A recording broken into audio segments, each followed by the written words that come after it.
of her 70th birthday. How about it? He comes and goes on a rainbow. He's the magical culture blaster, Michael Snyder.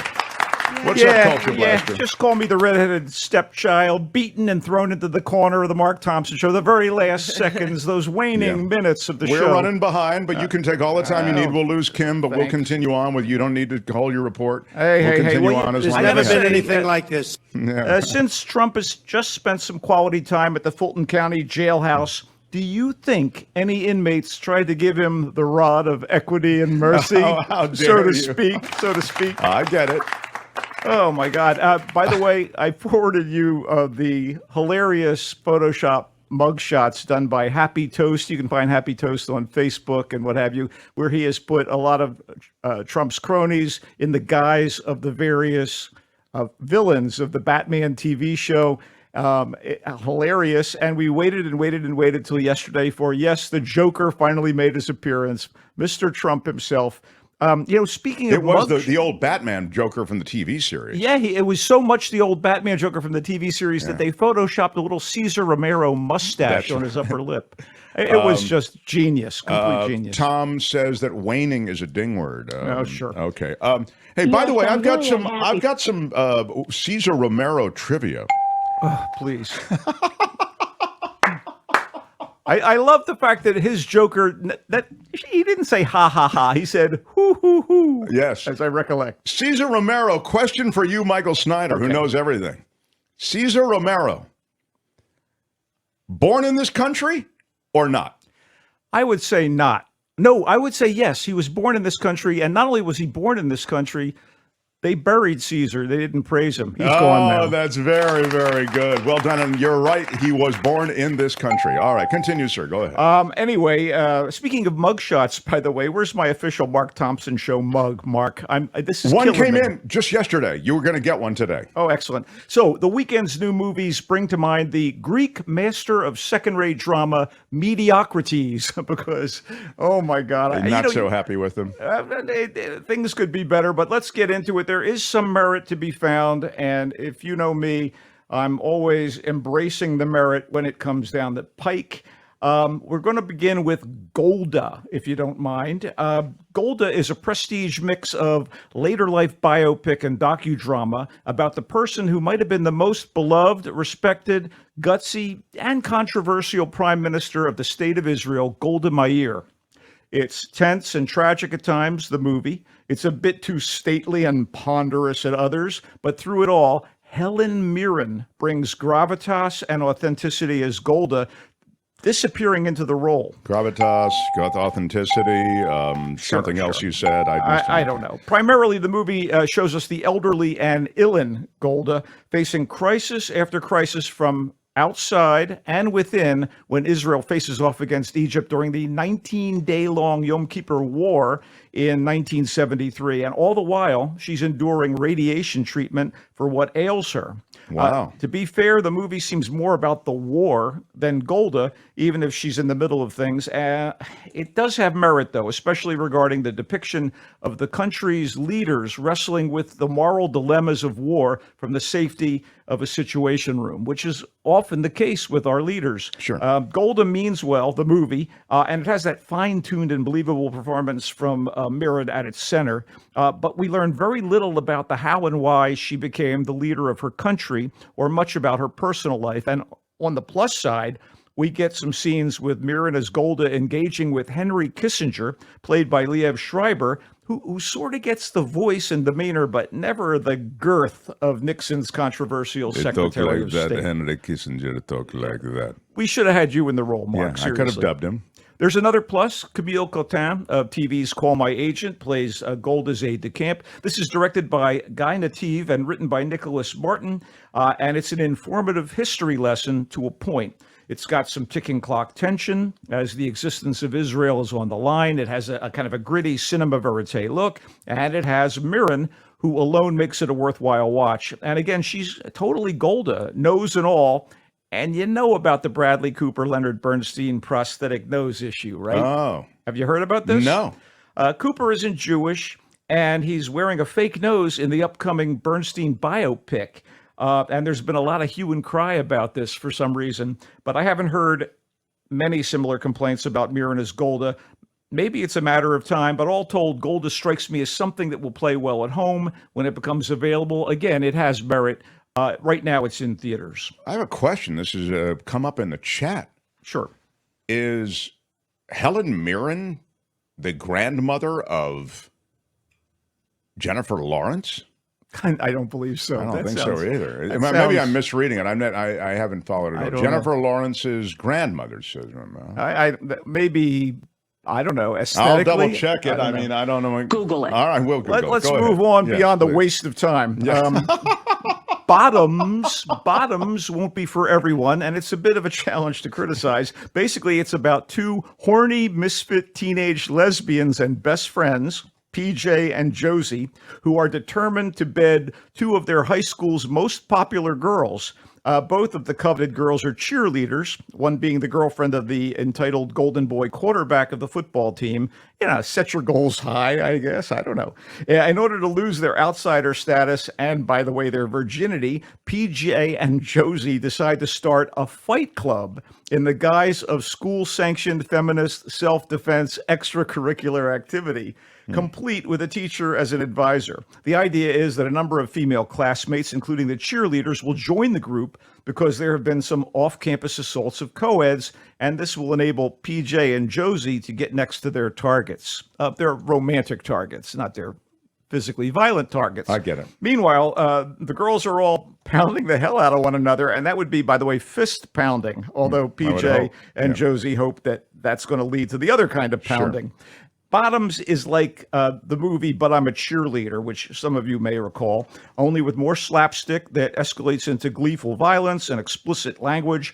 It helps that Josie's played by the comically astute and, I don't know, seemingly omnipresent Ayo Edebiri from FX's The Bear, and PJ is played by the antic Rachel Sennett, who co-wrote the screenplay of Bottoms with director Emma Seligman. Punky Johnson of SNL has some good moments as Josie's feckless mother. That's a ding word. And of all people, Marshawn Lynch, former running back, Wow. the former running back for the hated Seattle Seahawks, and more briefly the Raiders, plays the Fight Club's faculty advisor, and he's actually pretty damned amusing, especially in some end credit outtakes. And it takes a lot for a Niner fan to say anything good about Marshawn Lynch, which is why I said hated Seattle Seahawks. For those of you in L.A., Right. Oh my God. So it's sharply written and often funny in a very broad, anything goes way, and the actors are on their game, but it does go way over the top to a point where some of the ha-has feel a little forced. More frequently than not, the anarchy is bracing, although I'm feeling a little raunched out after Joyride and Strays. Perhaps Bottoms will do for lesbian teen rom-coms what Bros did for gay male rom-coms, and in any case, it's smack you in the face electric. Wow. So I thought you weren't going to like it, but it actually. No, it's in select theaters. Our LA audience members can check it out, and I think next week it hits San Francisco and other markets. All right. Very good. Okay, so moving along. Has Liam Neeson gone to the action picture well once too often? I ask you. And the answer is sure, but sometimes it's worth the trip. Retribution, the latest from Grandpa Certain Set of Skills, has its moments, but it does feel like it's a formula that needs some refreshing. Here, Neeson is Matt Turner, a self-absorbed Berlin, Germany-based financial manager of questionable morals who disregards his wife and kids until he's reluctantly driving his son and daughter to school, and he gets a call on his cell phone informing him that there is a pressure-sensitive bomb under his car seat. So Matt is going to have to do what the caller says, or, kaboom. Instead of give me back my daughter, it's let me, my son, and my daughter out of my car. Anyway, despite the promise of the premise, this is pretty boilerplate stuff. I watched it. Let me just understand this. The kids are in the car too? Oh, yeah. He's driving the kids to school. Just wanna make They're in sure. the back seat. His tush is on the trigger, essentially. Okay. Tush on the Trigger was the working title of Retribution, by the way. Come on. Anyway, I watched it. I was somewhat diverted, but it needed better plotting, despite this crazy premise, more intriguing crises for him to face, and a bit more plausibility, since it's not supposed to be a live-action cartoon like the Mission Impossible movies. Hampering things, the character Neeson plays is kind of a sourpuss, and I know he oftentimes plays a sourpuss, but in this case, and his family is not particularly likable, so it's hard to invest in the well-being of any of them. It's up to the premise and plotting to make this work, but the setup and the execution of the requisite evil plan and how the villain expects to get away with it are singularly unimpressive. Requisite. It does feature Matthew Modine as Matt's business partner and Embeth Davidtz as Matt's wife. Nimrod Antal directed in kind of workmanlike fashion, but there's only so much Neeson can do in a car seat for almost 90 minutes. You know, when I sit in a car for 90 minutes, I get spielkas, as my grandmother used to say. Well, I'll ding that. Anyway, this is my idea of wait and watch when it streams, you know. So, Yeah. Retribution, currently in theaters. I have a Liam Neeson question for you. Oh, go for I've given you a Cesar Romero question. Okay. Now I have Liam Neeson trivia. Shoot. How old is Liam Neeson? I would guess he's 70. 70, says Michael. Maybe Snyder. 71. What do you want, 70 or 71? Or 72. I don't know, but this is a you need classic Mark Thompson time waster. You need to pick one. Mark, the clock is ticking. I'll give you, this will be 20 seconds. I'll give you 20 seconds to guess. You've had three. You put 70, 71, and 72. Which one do you want? I say 72. Nancy says 68. 73 says Pauline. Russ says, Le Commentaire says 75. Wow. 70 says Russ. The answer is I think he's 71. All right, moving on. Is there anything more subjective than a sense of humor? But one person's lame is often another person's lame as well. And in the case of Vacation Friends 2, lame is how I would describe it. It's the sequel to the slightly more amusing comedy Vacation Friends, which was a relentlessly contrived slapstick lowbrow buddy comedy with two mismatched couples, one uptight and the other kind of out of control, muddling through crazy situations during a tropical getaway and eventually warming up to one another. And now we have Vacation Friends 2, which is more of the same from the first movie. John Cena is again Ron, the muscle man park ranger, with the ditzy loose cannon wife Kyla, played by Meredith Hagner. And your pal Lil Rel Howery is back as Marcus, the button-down construction business boss, with the straight-laced wife Emily, played by Yvonne Orji. And they're thrown together in the first movie and now are presumably friends who are celebrating the wedding of Ron and Kyla, who, by the way, have a newborn being cared for by a male nanny who is a holdover character from the first movie. They're all at a Caribbean resort where Marcus secretly hopes to make a deal with the hotel's Korean ownership to construct a luxury hotel in his hometown of Chicago. Sure. Straight up, right in, no problem. Yeah, no problem. You're there, make it happen. Culture clash. Yeah, okay. Cena and Howery are so naturally funny and engaging that it's a pity. And the game actresses playing their wives are caught in another maelstrom of strained humor and ridiculous circumstances. And there is a new addition to the ho-hum hijinks. The great Steve Buscemi plays Kyla's career criminal father, who is planning to rip off a group of gun-toting island gangsters. I wonder whether a life-threatening situation will develop. I wonder. Anyway, if you're looking for a fun vacation, I suggest revisiting the National Lampoon variety. Oh, sure. Yeah. You like those case, vacations better than this one. Oh, considerably. Vacation Friends 2 is on Hulu, as is the first one. Caveat emptor. Oh, caveat emptor, certainly. One more quickie. One more quickly, sir. All right. Bank of Dave is maybe my favorite film of all these. It's another warm, slightly whimsical, feel-good British comedy.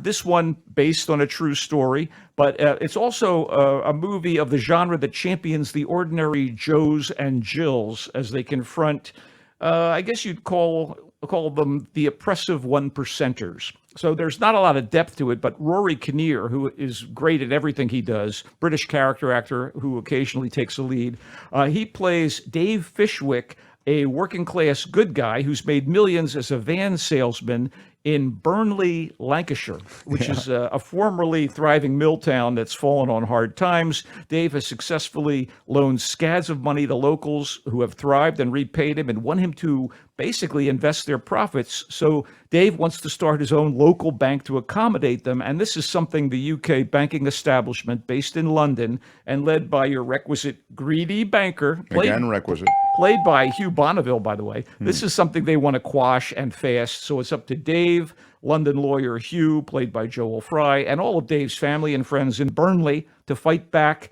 Along the way, Lancashire's own superstar rock band Def Leppard gets involved. Really. It's a crowd pleaser, directed with a light touch by Chris Foggin, and of course it's elevated by its messaging, and of course Kinnear, as well as Fry. And as the lawyer's love interest, Netflix subscription owners, it's Phoebe Dynevor of Bridgerton. If you like Bridgerton, Phoebe's on board. As fluffy as it was, I felt my time was well invested in Bank of Dave. It's in theaters and streaming right now. Love it. Quash is a ding word, I'm told. Okay. I will go through. Bank of Dave sounds interesting, especially when you consider the fact that it is based on a true story. British comedy with Rory Kinnear heading it up. It's sweet. It's a sweet story. I mean, you know Rory Kinnear from Game of Thrones Sure. and Penny Dreadful and we Black need Mirror. sweet, and I need Bank of Dave. It's in theaters. Vacation Friends 2 brings back all those kids from Vacation Friends 1, yet they've added the Steve Buscemi character, and it's a little bit too much. Michael feels it misses. Wait for it on streaming. It's only on streaming. It's on Hulu. And Bank of Dave Wait for it to not be available anymore. And Bank that's of when Dave is currently streaming as well, by the way. okay. Well, you could have told me that. I did, of course. No, I mean when I said in you theaters. were looking up Liam Neeson's age, I think. Well, you know what? Maybe I was, Michael. Speaking of Liam Neeson, Retribution was the film that Michael just felt just left him without a good feeling. Hungering for better Liam Neeson movies. Yeah, he's got a special set of skills. Let's get a movie that actually uses those skills. Bottoms is the teen sex romp, it sounds like. PJ and Josie trying to get into trysts. They want their adolescent rolling around time. Michael didn't really like it. No, I liked it. I didn't love it, but I did like it. Okay, I'm sorry. So you liked it and didn't love it. Golda, the Helen Mirren champed movie about the Prime Minister, Golda Meir. He felt that there was so much there, but that they maybe concentrated on a couple of the wrong things, is what I got. A little too much war is what I got from your review. That part is well done. You know what it was like? It was like the castor oil movie. You know, it's good for you, and there's certain merit to it, but the taste isn't always what you're looking I don't want for. a signed reading. I like to, or signed viewing. I like to see it. But you felt it was what, B-? What would you say? Yeah, I was, because of Helen Mirren's performance, which is unimpeachably good. Unimpeachably is a ding word. That is a great look around what is happening, Michael. It's hard for me to think that we got it all in the requisite time, but we did. And I am excited to also tell everyone that you will be joining us for the meet and greet on Monday. I will attempt to in the second hour. I will be at a screening. You'll be at a screening. And then when I get out of the screening, I'm going to run to my car and I'm going to turn on Zoom and attempt to reach out to the beautiful people of the Mark Thompson Show audience. I love that plan. We will have the rainbow ready. He comes and goes on a rainbow. He's the culture blaster. Michael Snyder, go Giants. Go Niners, go Giants. Niners. Rock and roll, people. Yeah, rock and roll. Rock it and roll it. Come on now. Hi, it's Mark, and I thought that was great. Hit the notification bell. You'll know whenever there's a new video being dropped, and please subscribe to our channel to help us save the universe.